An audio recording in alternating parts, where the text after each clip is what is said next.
Gus here, and today I'm going to be reviewing the Warhammer 40,000 6th edition rulebook.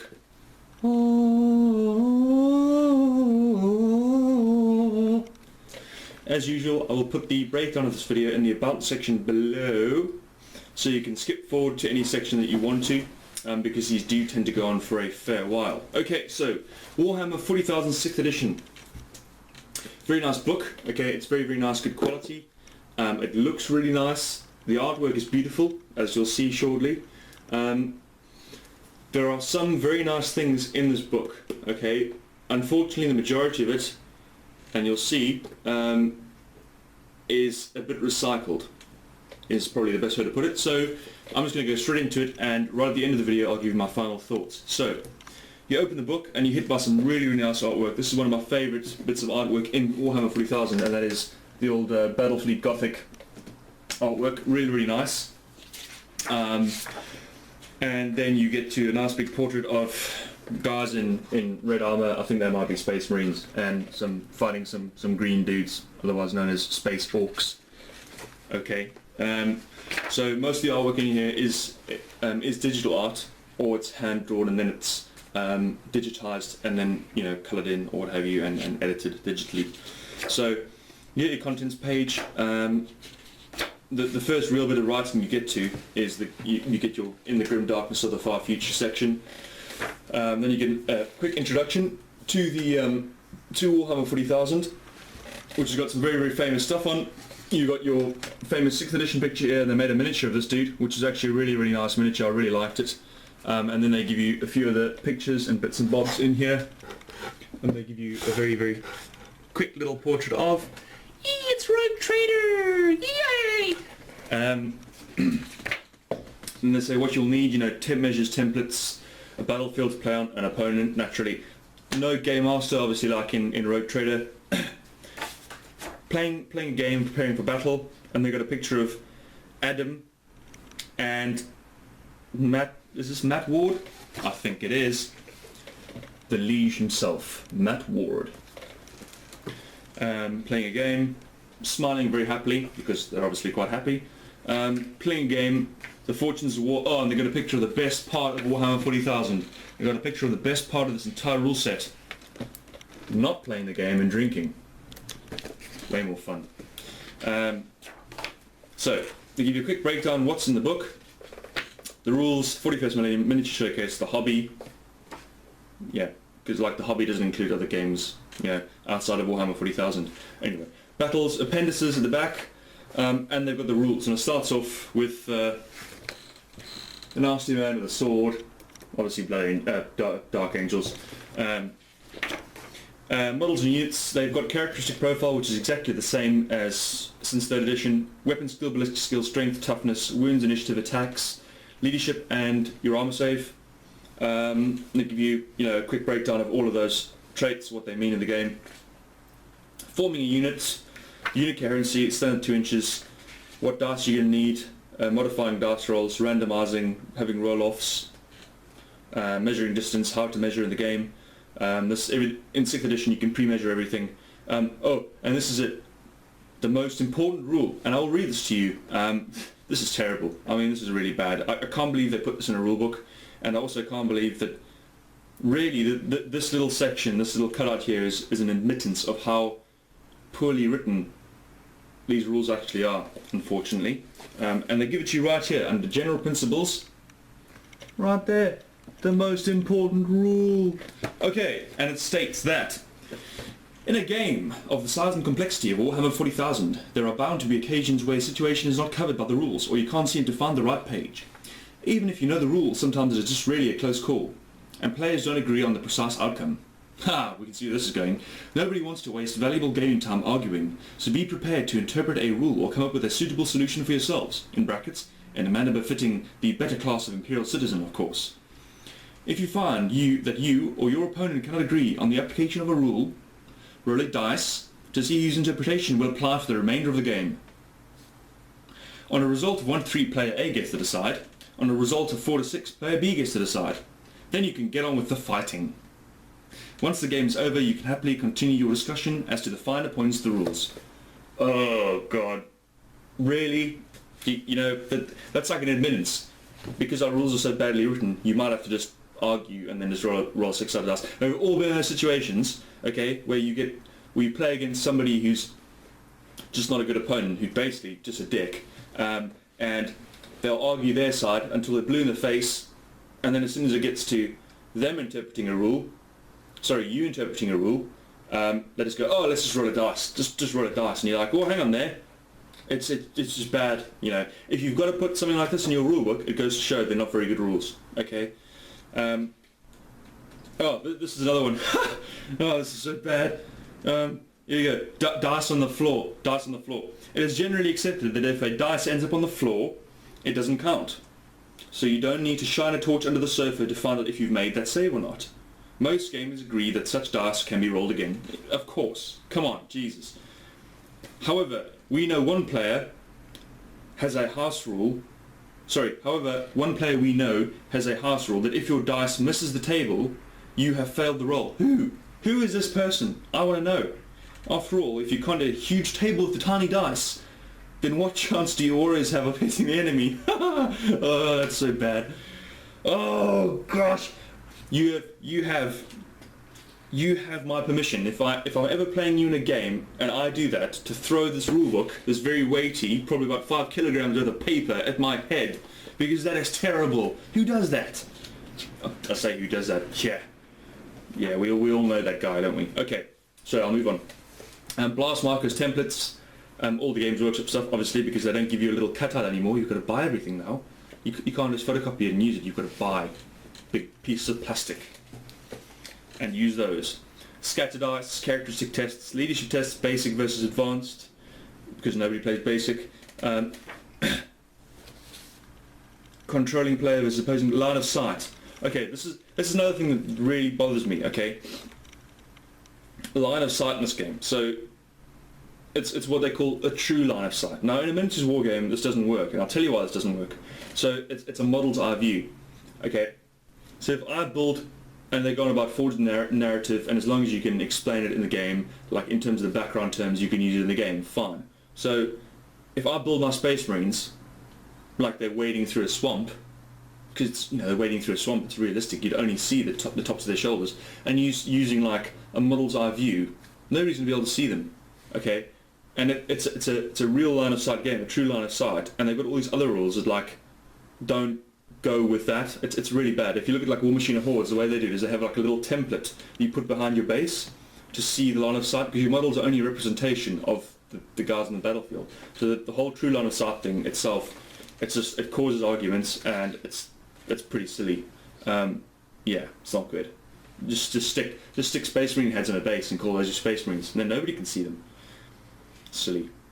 Okay, so they go through the turn, and your turn is exactly the same as in Third Ed. Move, shoot and assault. So in your movement phase, they've got the breakdown here. You go through unit coherency, which models are moving, models in the way, turning and facing. Remember, there's no more arcs of sight. You've got a 360 arc essentially. Then they go through the shooting phase very quickly, because you can pre-measure in this game. Whoever's in range can shoot naturally. Now, here you go. So shooting sequence: nominate a unit to shoot. Choose a target, roll to hit, roll to wound, allocate wounds and remove casualties. Now, this is the other thing that's like illogical, okay? So, if you fire a weapon, so you roll to hit rather, so you're shooting, roll to hit, you hit something, okay, so you've been hit. Something has hit you, okay? Then you roll to wound, okay, so you roll to wound, it's wounded you, it's hurt you, but then you roll an armor save. It's like, so it's gone through your armor and it's wounded you, but then you roll an armor save. It's the wrong order. Surely it should be roll to hit, then armor saves, so it goes through your armor, and then roll to wound. Anyway, that's just me being nitpicking, isn't it? So in this edition, you've now got snapshots, which heavy weapons can do if you move with them. You've also got Overwatch, which comes in a bit later. So the shooting phase, the wound chart is exactly the same as Rogue Trader really, so nothing changed there. How to allocate wounds: you've got mixed saves in a unit. Look out, sir, because people can move faster than bullets. If your character gets a hit, then you like to have a roll off to see if some other guy in the unit can take that the wound instead of the character, because again, people move faster than bullets apparently. Yep. Invulnerable saves, going to ground. Yeah, here we go. So this doesn't match with the whole true line of sight thing. So you can say that a unit's gone to ground or up to armor saves, but you can still see them. So it's true line of sight. You see what I mean? So it's like it makes no sense. Surely if you're going to use true line of sight, then you should lay the model down, because that falls in with true line of sight instead of just giving them a cover save for standing on something, because I can still see them. So that anyway. So you've got maximum saves. Assault phase. This breaks down into sub-phases: charge, declare charge, roll range, because now you don't charge a set distance, you have to roll 2d6, which is random. However, the average is 7. When you roll 2d6 and compile the results, the average is 7. So at least it shows the Games Workshop does understand normal distribution. So they understand it, they grasp the concept, but they only put it into a few things, which is leadership and charging. So they've got Overwatch Fire here, and obviously flamethrowers are really good in this. And Overwatch Fire and random charge distance essentially kind of killed the close assault phase in this edition, which close combat assault, close, what do you want to call it? So essentially, it's all about shooting in this edition. They changed the meta. Funny that. And I'll go into that towards the end of the video. The to-hit chart is exactly the same. To-wound chart is exactly the same in close combat. Weapon skill versus weapon skill, strength versus toughness. Yeah, lookouts are fine. Got morale. Shooting into and out of close combat, then your morale section starts falling back, regrouping, failing assaults. Okay, so here's the next section. This is what really changes from edition to edition, is the special rules section. And there's a lot of pages on this. And there's a lot of special rules, and essentially using this book as a reference material. So if you've got your codus that says this is something that's got fleet or fearless or crusader or demon or blind or feel no pain, you refer back to the main rulebook and you have a look at the special rules section, and it tells you. And there's a lot of pages on special rules. It keeps going, and it keeps going, and it still keeps going. Right, and then you get to unit types: infantry, bikes, jet bikes. They give you a bit more in-depth stuff. Eldar jet bikes are a bit better than normal jet bikes. Infantry, jump units, artillery, jetpack units. Most of that hasn't changed. I mean, jetpack I think is the newer one. Jump is the same. We can move in your assault phase, and you get a longer initial move. Monstrous creatures, beasts, cavalry, not much different. Weapons, all weapons are exactly the same. They remained unchanged. I mean, they've changed like the rapid fire weapons. Now you can move and still do all the same stuff you could do with rapid fire, whereas it used to be if you moved you could only fire one shot up to half distance or something like that. So they've changed that. So rapid fire weapons are a bit better, but the actual weapons themselves remain unchanged.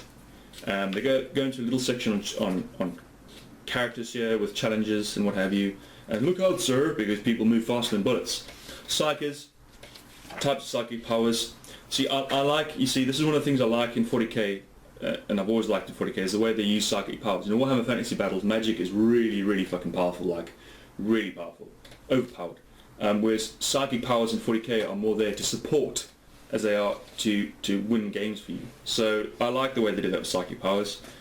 Vehicles have gotten worse in some ways, better in some ways. Again, they've altered the meta. More survival potentially in the short term than over the length of a game. But overall, people agree that they're worse. Again, the obscured vehicles get a plus to their cover save as opposed to a minus like it used to be for somebody rolling to hit.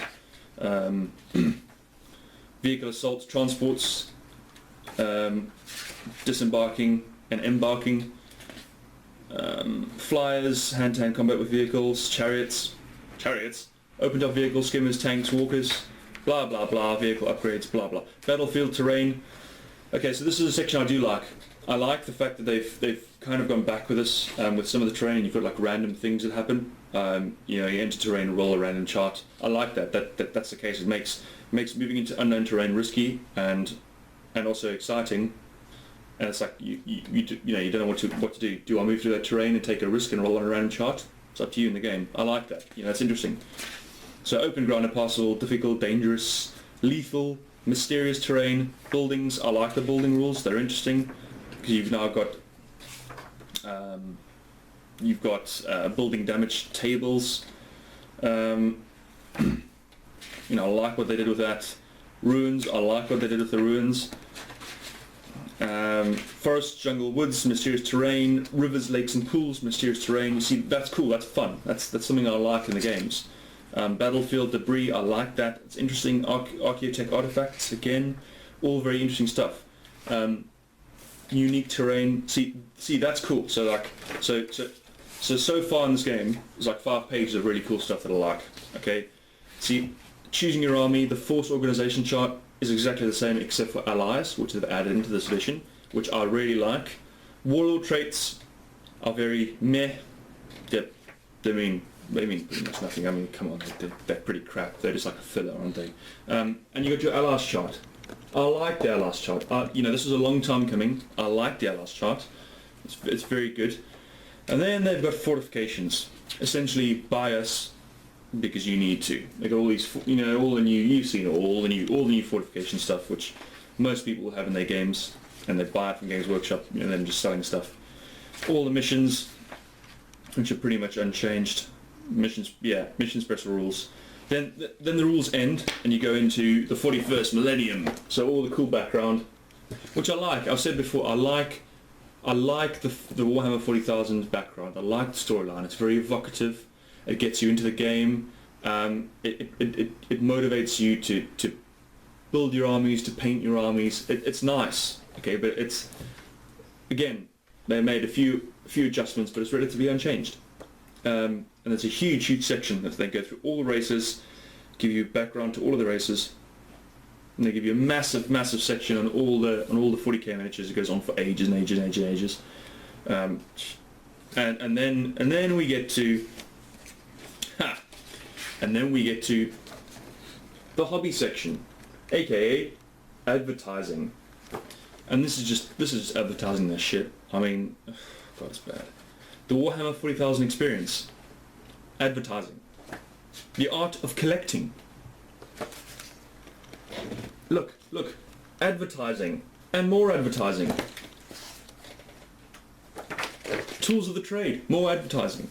Buy our stuff. Assembling new models. Fine cost. Oh Jesus, let's not... That you know, that's a topic for another video, but suffice to say they've not gotten better. They're fucking terrible. Painting your miniatures. See, this is fine. To go in a rulebook, how to paint your miniatures. That should be in a rulebook. That it belongs. Okay, it's a place for it, and that's fine. I like that. Painting your vehicles, getting all the basics done, getting people, to learn the basics of miniature painting. Conversions, like half a page on conversions, where it used to be loads. And the rest of this is just advertising, showing people's collections or buy our stuff, buy more of our stuff. Come to Games Day. Pay money to come to Games Day. Fighting battles. See, this gets interesting now because they give you like specific missions, like Fire and Blood. It's the Crucible of War. They give you like special missions, which is interesting. And you're going through this and you think, wow, this is really cool. Obviously you have to have specific terrain and specific armies, but it's nice. It's a nice touch they've added that in. So you go through that and you're like, wow, brilliant. And then you get to more advertising. Expansions. Buy our expansions. Cities of Death. Planet Strike. Apocalypse. Apocalypse Reloaded. Buy our stuff. Campaigns. Oh, buy more of our stuff. Black Library. Buy more. Map-based. Planetary Empires. More advertising. Oh, Imperial Armor. More advertising. I mean, come on. Eventually you get to the end of them trying to sell you shit, basically. Oh, God. Whew. That was a hardcore session to go through. Right, references, fine. Okay, weapons. Oh, they do give you templates. I lie. I told the fib at the start they do give you templates, and they give you permission to photocopy. They give you all your psychic powers, which are nice. A game summary, which is a well-done summary of some pretty badly written rules, but it's a well-done summary. Right. I like some of the things they've done in this book. Okay, they've gone back with some of the things, and they've kind of put in some of the second edition stuff, like random charts. They've added in a few more bits, but really, whenever I read this rulebook, I think to myself, why have they released this? What is the point? Like, your actual core rules have changed so little. They've made such minor changes that all they've done essentially is alter the meta so that people buy more miniatures. They're not actually changed the rules. Like, if you look at the difference between Rogue Trader, 2nd edition, 3rd edition, there's huge differences. They're changing the core mechanics of the game, and they're changing the feel of the game to kind of get what they want at the end. Whereas from 3rd edition onwards, it's not really changed. You know, I mean, I know I've skipped 4th and 5th edition, but there's a reason for that, because there's not been, the changes have been so minor that there's no point, you know. And I mean, I don't really feel like I can do 4th and 5th edition justice, because I took a bit of a break from gaming in general. That is, you know, computer gaming, role playing, and wargaming. Not the hobby, but wargaming. And I don't feel like I can do those books justice. But I have the books, and I've read through them, and they're not much different. The differences are so small. Like, so I always question whenever I read this, I'm like, why did they release this book?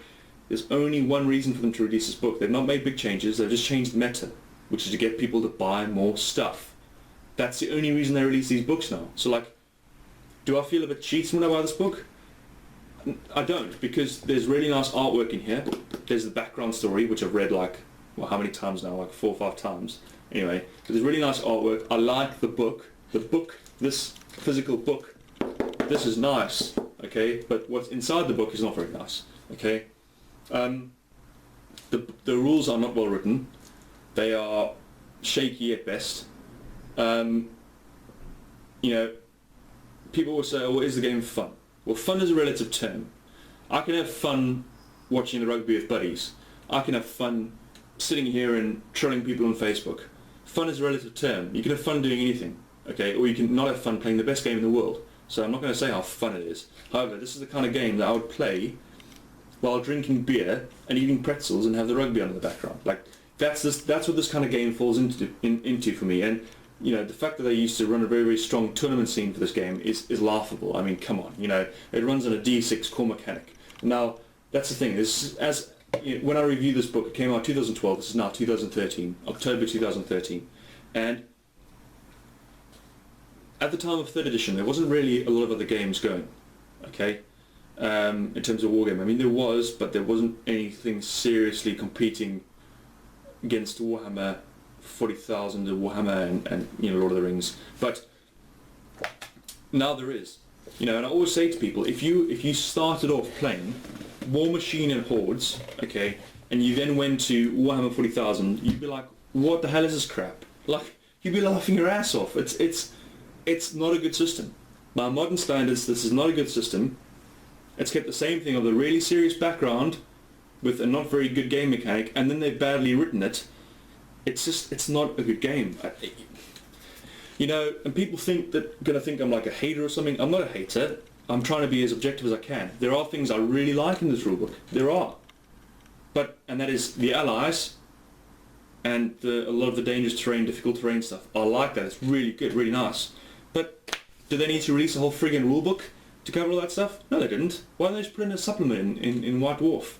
Geez, you can change the game meta in a page or two in White Dwarf or whatever. Like, you don't need to release a whole friggin' rulebook and a whole new edition covering 99% of the stuff is exactly the same as the previous rulebook with a few minor changes. Like, that's it. There's no need, and the only need is a business thing to make people buy it. Like that, you know. And this goes back to what I said. One of my first points is that I don't get it with wargamers. Why do wargamers feel the need to play the latest edition? Like, I don't understand. And a lot of my friends go, oh, I don't like this edition, so I'm going to give it a break until they release the next edition, and I'll play when the next edition gets released. Well, why don't you just play one of the older editions that you enjoy? You know, role players do that. Computer gamers do that. We play the one we enjoy. Why don't you just find the system and play the one you enjoy with buddies? Why do you have to play the latest one? Like, I don't get it. And I think the main reason of that is because the tournament scene, whatever, with this game, seriously, used to be so strong. It's not anymore. So why don't you just get together with a bunch of buddies and go, we want to play Rogue Trader, and just play Rogue Trader. Why is there this need to play the latest edition? You know, there isn't a need. The need is made up in your own head. There isn't a need to play the latest edition. Okay, play whatever you enjoy. If you enjoyed 4th edition, play 4th edition. If you enjoyed Rogue Trader, play Rogue Trader. You don't have to play. There's no requirement. It doesn't say this is mandatory. You don't have to. Okay. So yes, it's a nice book. Yes, it's got nice artwork. Is it worth a whole other edition? Is it worth? I forget the RPP on this. What is it? £50, £60, something like that. It's not worth that. Yeah. So that is my review on Warhammer 40,000. book reviews, sorry, the main rulebook reviews, they have taken a step in the right direction, but they don't need to release more rulebooks and just release the same stuff. You know, there we go. Look, I hope you found it constructive. I hope you enjoyed it, and look forward to some of the stuff I'll be doing in the future. Some of the stuff I'll be doing in the future, painting tutorials and the like, and take care.